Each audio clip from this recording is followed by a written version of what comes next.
It's 10:15 in Melbourne, Australia. I'd like to welcome Bill Turner, who's in New Zealand, and it's 12:15 in New Zealand, a couple of hours ahead, and we won't say the advancements in anything else, will we, Bill? Anyway, we hope for Mick Holt in Queensland to come on shortly. Mick's up in Queensland, that's another time zone, and he's one that doesn't have to worry about the winters, because it doesn't happen. Kevin Arnott is supposed to join us, but Kevin has been having problems with communications through Skype and through Zoom. So if he comes on, fantastic. If not, we'll go back and welcome Bill and when Mike comes on, we'll welcome Mike. So good afternoon and good morning from me. Thank you, Barry, and thank you for inviting me onto your show. Very, very welcome. In fact, you're more than welcome. You're the man with the knowledge. So we're going to talk about when people go to court and the court don't really want to handle it because they've created their own identification and they've created their own jurisdiction by the flag. And now of course the courts then don't and can't hear this, so they'll trick people into telling this in one court and another court at the end of the day. So what do you reckon is really happening there, Bill? Well, the problem is to get jurisdiction in any court, they must have a name and address. They cannot get jurisdiction unless they have those two simple things. And it's the joining of the name, Barry, that where the problem comes in. Once you take the name of the father, you have taken the name of that deceased estate, which is under administration. Okay, the first, or the Christian names, in my case, William Henry, that was the only names I was given when I was born. But then I got birthed into the system, B-E-R-T-H-E-D, birthed into the system. And if I take that name, then I've docked into there, and I'll get thrown into the dock when I go to court. So now with the simple cases, once they have you stepping up, in court and answering to that surname, now you've joined the parties, you've joined the living and the dead together, and now they can proceed because they do have jurisdiction. Now, in first case, normally what will happen when you go to court, Barry, is that you will have to turn up and they say, are you Mr. Turner? They always say Mr. Turner because they're talking about an entity that you can't see is all capitalized. So Mr. suffices in the court to give them that jurisdiction. Now, if you look on the board outside the court, it'll always be the surname first, normally in capital letters, but they'll do all sorts of things, you know, and then you'll have the Christian names after that, or Jewish names if you're Jewish. But the first thing that happens is that you have to answer to that name. Now and it's normally only a JP or a very minor magistrate, and Magi being a magician, magistrate, all he needs to do is make sure that they have a trustee for that trust who is going to pay the bill. So once they have that, they then order a birth certificate, and then they put that birth certificate out onto the stock market, and start trading, and it goes out as a 90-day bond.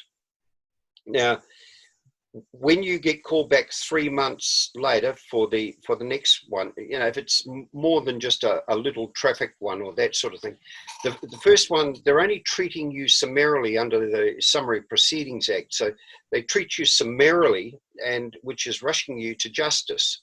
So you know, the idea is if you've secured your person, which is the surname, on the PPSR, then you send notice to them of that security on the PPSR. They won't proceed, Barry. Oh, just that PPSS alone. Well, and also, of course, the flag, if you put the jurisdiction of the flag on, that really turns the place into turmoil, because they really stuff. And producing your own ID, which states that the surname is the deceased estate at law, and your name now is John Doe, or sorry, correction, John Michael, and not Doe is in brackets. So you have, if they ask for identification, well, then you've got it. So between the two, creating the jurisdiction, and this whole has to be done. This is very important. I think, Bill, you probably agree with me. There's not much point just turning up there on the day with no paperwork. So you put the paperwork in to say, make that statement, I'm here as principal on behalf of, and there's a copy of my ID, lodge that. And if you're smart enough, I find here in Australia now that I've seen it happen, put the flag in as well.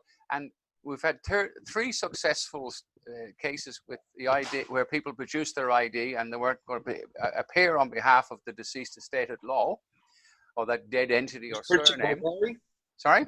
As principal? As the principal, yeah, for the principal for the surname, right? Not appearing as the surname. And that's worked 3 times now, Western Australia and somewhere up in Queensland. And pleased you used John Doe, Barry. You highlighted exactly what will happen if you use John Doe. It's going to cost you dough. I told you before, I love computers. You only punch the information in once. I know.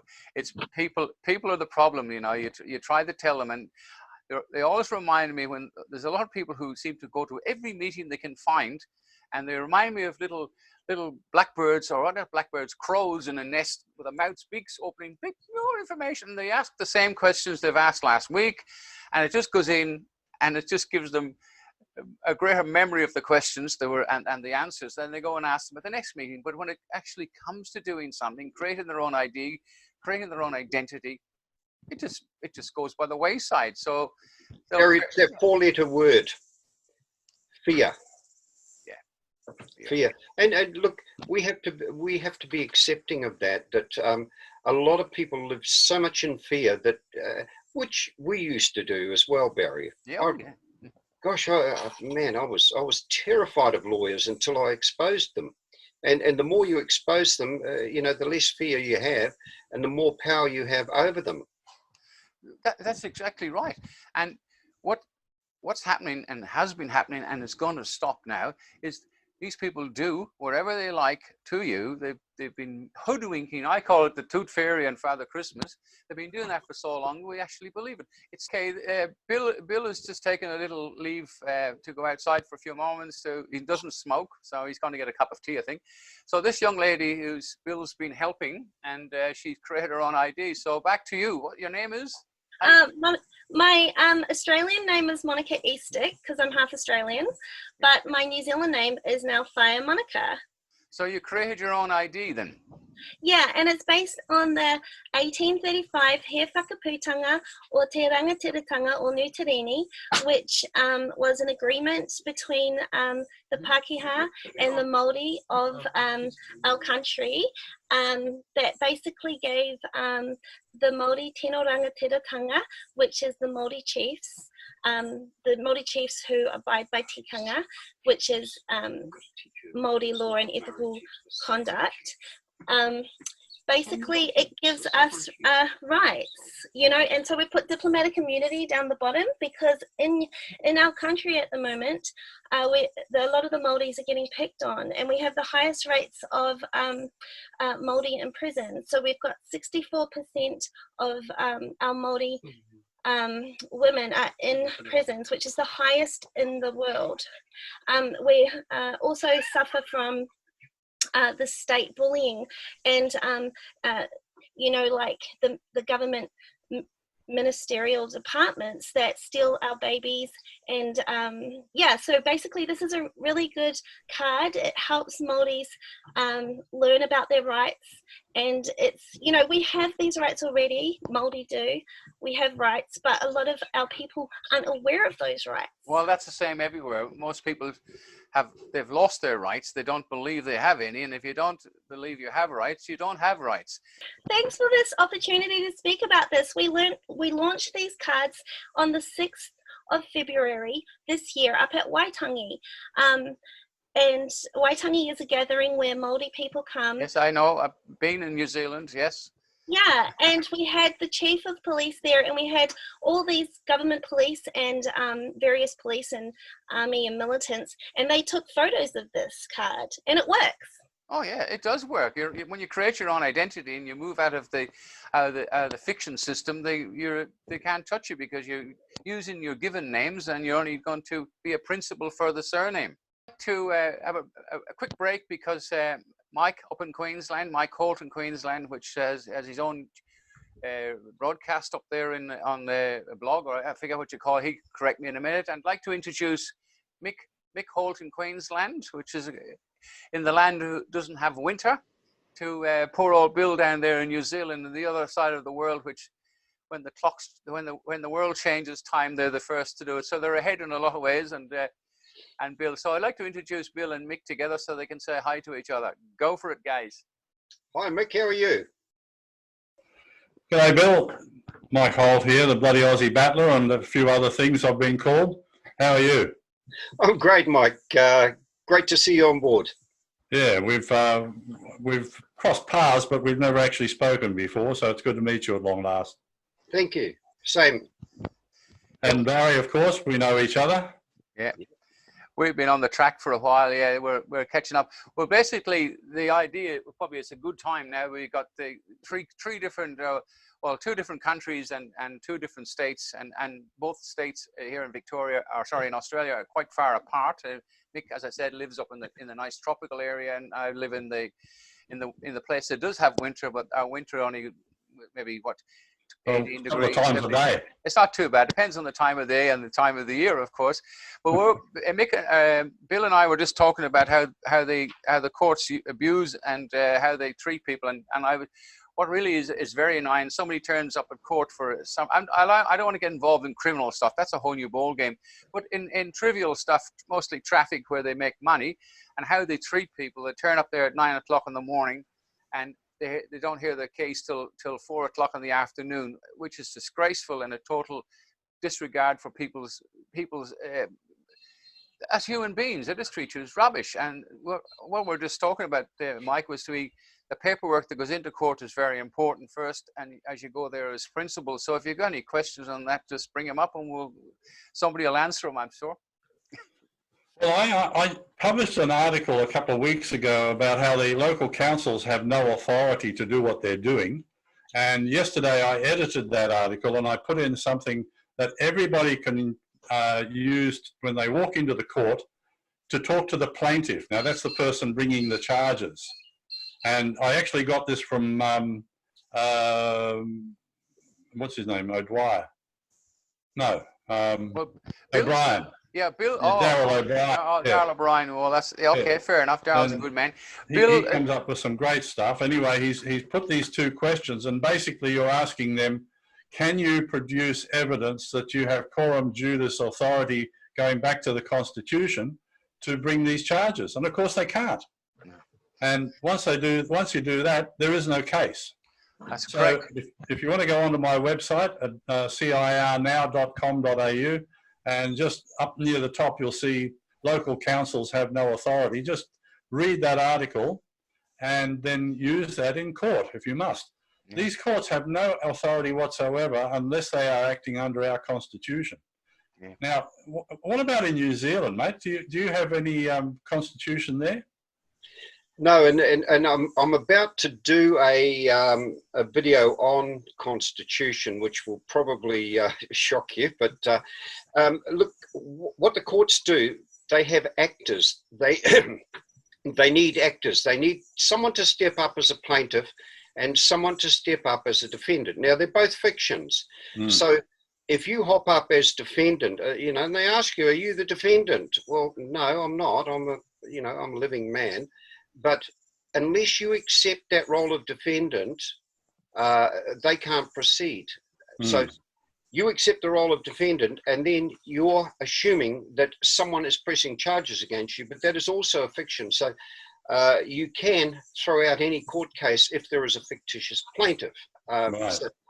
So the idea is to, by doing your paperwork, and Barry put some good paperwork to me before, which I thought was very good, Barry.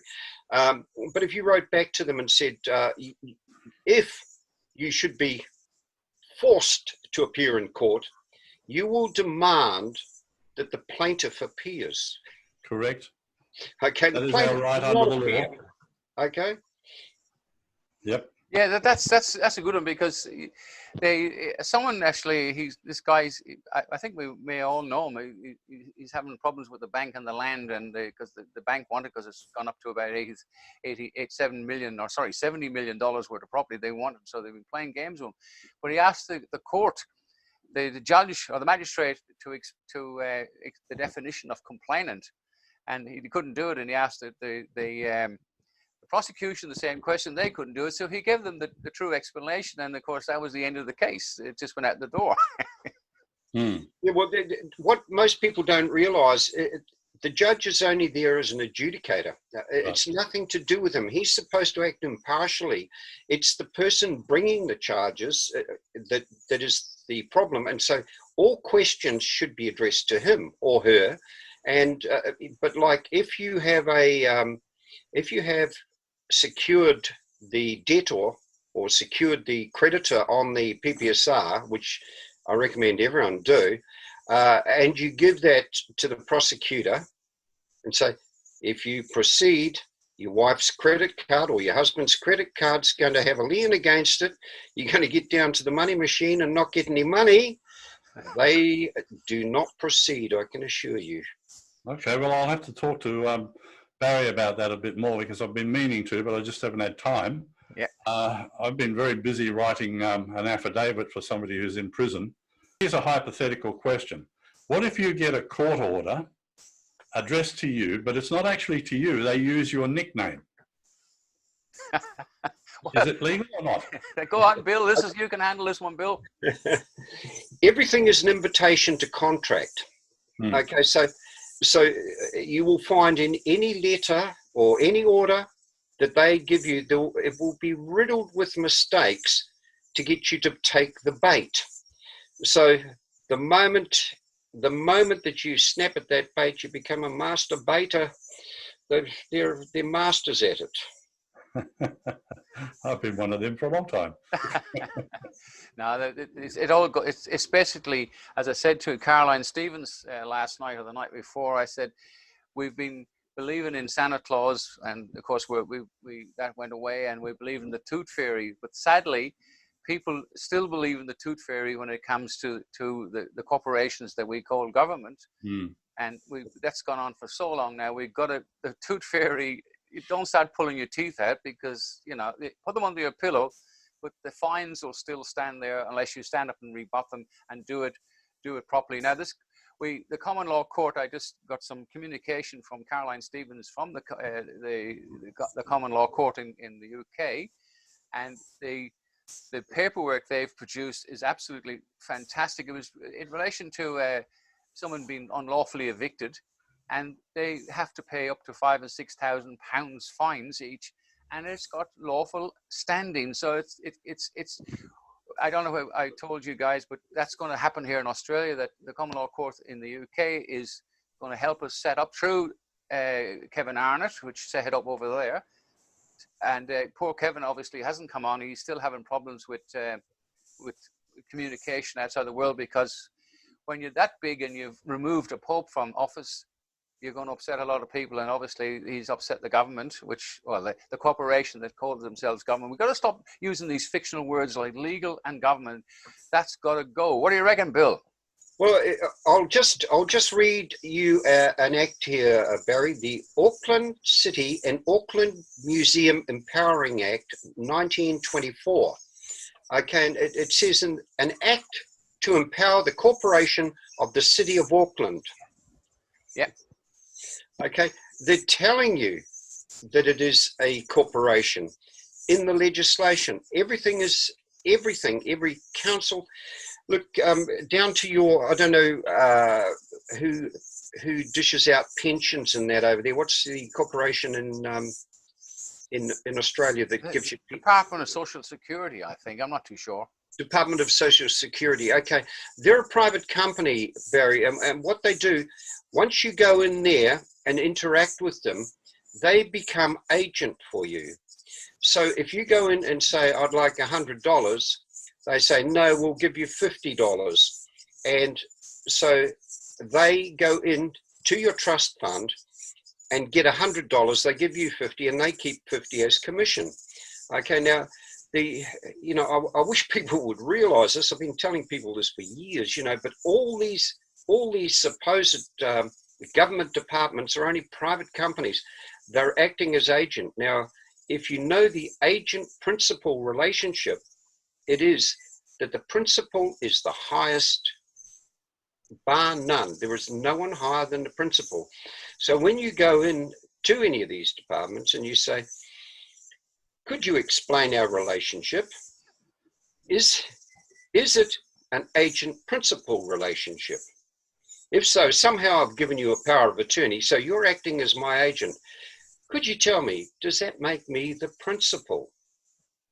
Now, once you show them that you know your standing, the whole thing will change, because now all of a sudden, as principal, you can demand. Now, a young lady up in Brisbane, I think I've told you this, Barry, she went in and I told her to say, I'm the principal, but address the prosecutor, not the judge. The judge does not come into it. Address the prosecutor and say, I believe I'm the principal in this matter. Does that make you the agent? And bang, the whole thing changes. It flips it on its head.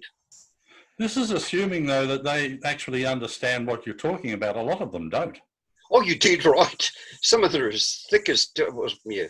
Yeah, two short planks, Bill, two short planks. Indeed. Yeah, go ahead, Mick. Have you got any So questions? how do we overcome that problem? Do we have to explain the law to them first? Do it with the paperwork, Mike.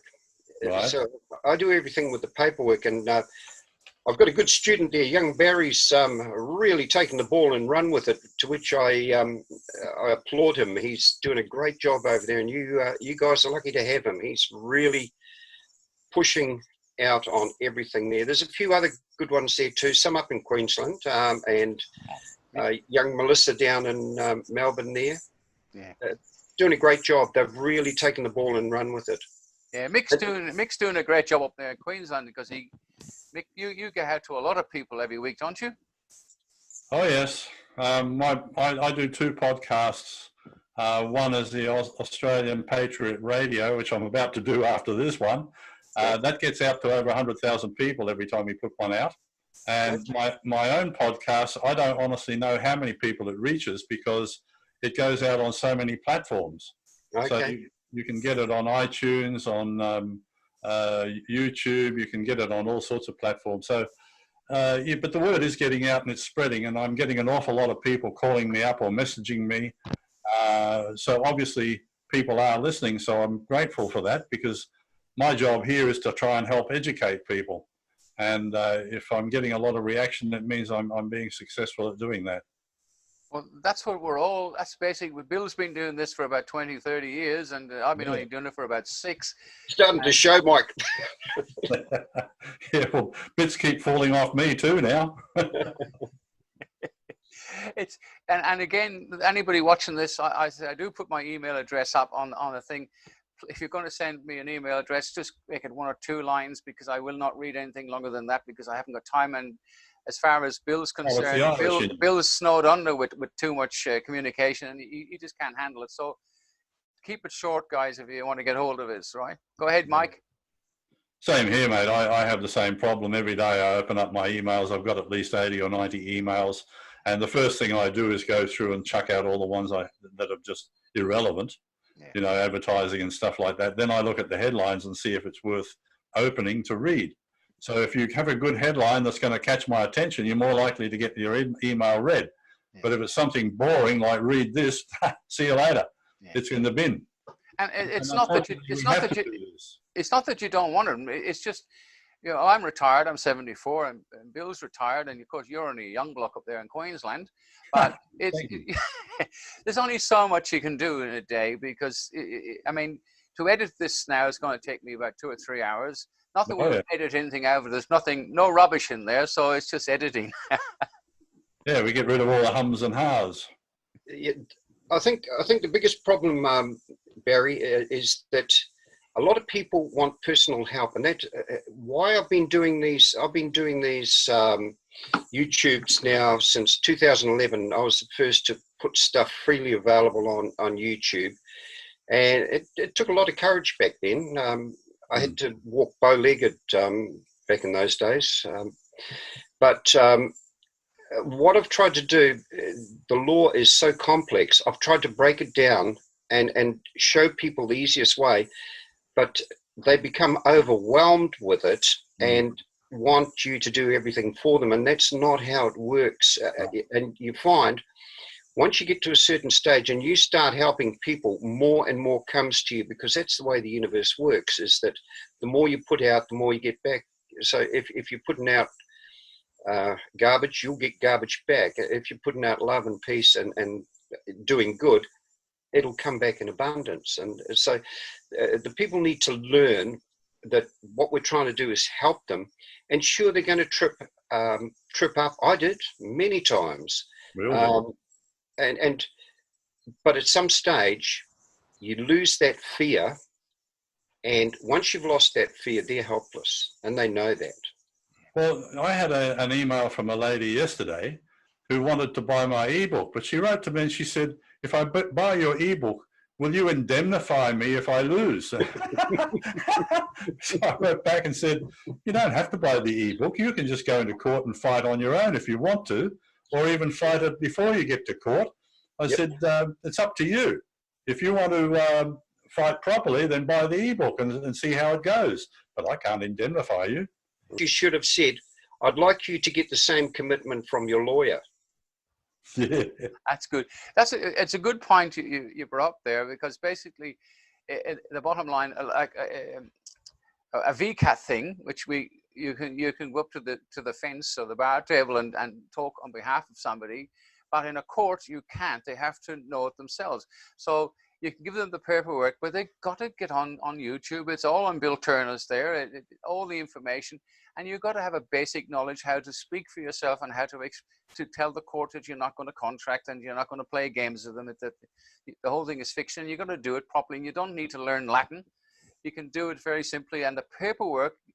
You see that the trouble is with courts, when you walk in there, you're automatically guilty. So the paperwork you put in beforehand changes everything. What do you reckon? Absolutely. And you know what my ebook is all about is to try and show people that they can fight before it even gets to court. Well, that's I think only fools and corporations go to court, and when we get this common law court set up here in the next few months, I did put a deadline on it for June or July, that all this will all end, and people who've been getting away with fictional, like, it's just the whole thing is just annoying, and we'll start charging them in their private capacity. So what do you reckon, Bill? So you wouldn't recommend anybody to go to court unnecessarily, would you? No. How do you spell it, Barry? Is it C-A-U-G-H-T? Court. Exactly. If you end up in court, you've been caught. Well, there's no courts. Basically, it's just an invitation to do business on a foreign ship and dry dock, a vessel. So, I don't want to be a sailor. I think I'm getting too old. I might get seasick of one in there. And definitely, when you put the paperwork in, you make them very, very sick indeed. They want to jump ship. I want to get away from this a little bit because this morning I was just browsing through YouTube, and I came across a YouTube video just put up a couple of days ago by an Englishman called Harry Miller. How I won my court case against the Thought Police. And basically the Thought Police called him up one day and said he wasn't there, so he had to call them back. And he said, why are you calling me? And they said, well, we want to talk about some Twitter posts that you've made. And he said, have I committed a crime? No. So why are you calling me? Anyway, it went on, and this guy was an ex-cop. So he got so annoyed by these Thought Police trying to shut him up that he took it to the High Court, and he won. And the judge actually said that the Thought Police were acting like the Gestapo, the Stasi, and the Cheka. I mean, that is a damning piece of rhetoric from a judge. So now it's going to go to the Supreme Court, and I know he will win again. The only thing I would do different would be, I would say, do I not have the right to free speech? Well, I don't ask questions. I tell them I have. Yeah, maybe you're a bit more. The only reason The only reason I say that, Mike, is because when you make a claim, you have to prove it. Yeah, that's Okay, true. so when you ask a negative averment such as that, do I not have the right to free speech? It throws it straight back onto them, sort of like a porcupine question. Yeah, good thought. The knowledge of claim. It all comes down to the knowledge of claim and the claim of damage. Like gold miners put a stake in the ground and make a claim. So you've got to put a stake in the court. I'd love to walk in there with a flag and place it on the 5 levels, of course, but put a big flag in the corner there near that bar fence and see how many people would jump ship. That would be an interesting exercise. Yeah, if you could get a flag in there. Well, I'm a bit curious about this flag you're sitting in front of. Yeah, the sovereignty flag. Uh-huh. It's the flag of the sovereign chiefs of New Zealand. It's still a recognised. You probably recognise a very similar one from the Union Steamship Company. Used the same flag. Very I had an uncle. I was a captain on one of those ships. Yep. Yeah. Well, my family owned the Holt Shipping Company line in England. Right. Well, it's still, although it hasn't been registered, and that's a bit of a problem, but it is still recognised worldwide. That's the sovereign chiefs of the northern part of New Zealand. That's their flag. But well, who would you have to register it with? Beg your pardon? Who would you have to register it with? Oh, it is registered with the United Nations in 2004. Apparently, someone just told me it's been registered with the United Nations in 2004. I didn't know that, but Was there something, What Bill? have they got to do with us? Bill, there was something you didn't know. I mean, oh my God! I used to say I know everything except I that. knew it. No. Who was that? She can come back anytime she likes. Yeah. Move over, Bill. yeah. All right. Well, I think we'd just about wrap that up, Barry. Or Okay, then we'll wrap up there. Okay, guys, I'd like to thank Bill and Mike.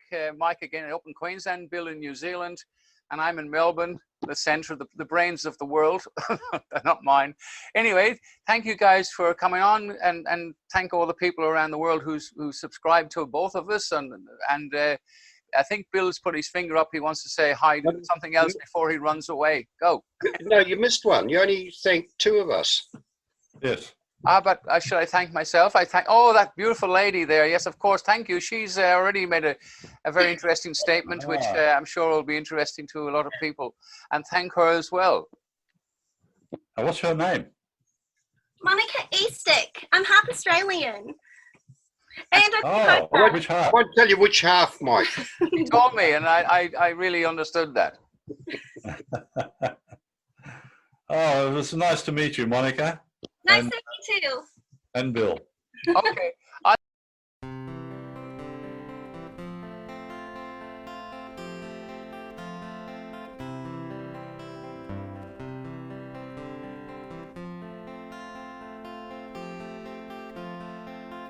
It's time to go, Jenny.